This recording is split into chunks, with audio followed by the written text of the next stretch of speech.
Assalamualaikum students. I hope you are all fine and safe at home. Students, open your Urdu reading book.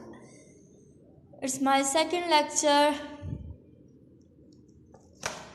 Previous lecture में हमने अपना first page read किया था। अलिफ क्या था? अलिफ से अनार, अलिफ अंडा, अलिफ अंगूर। आज हमने नेक्स्ट पेज की रीडिंग करनी है। Look at this picture. अलिफ, इसमें आप कलर करेंगे। सबसे पहले अलिफ से ऊंट में भी कलरिंग करनी है आपने।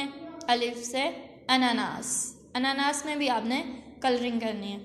उसके बाद नेक्स्ट पे है पिक्चर्स बनी हुई हैं। अलिफ अलमारी है ना आपके घर में, सबके घरों में होती है। अलिफ अलमारी, अलिफ स्त्री, अलिफ ऊंट, इसको इंग्लिश में कैमल बोलते हैं और उर्दू में अलिफ ऊंट। अलिफ उल्लू, अलिफ अनानास। आई रिपीट,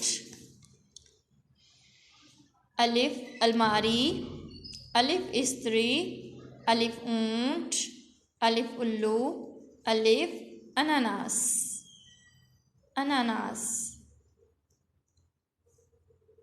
यह आपने लेसन अच्छे से रीड करना है। Thank you so much. अल्लाह हाफिज़।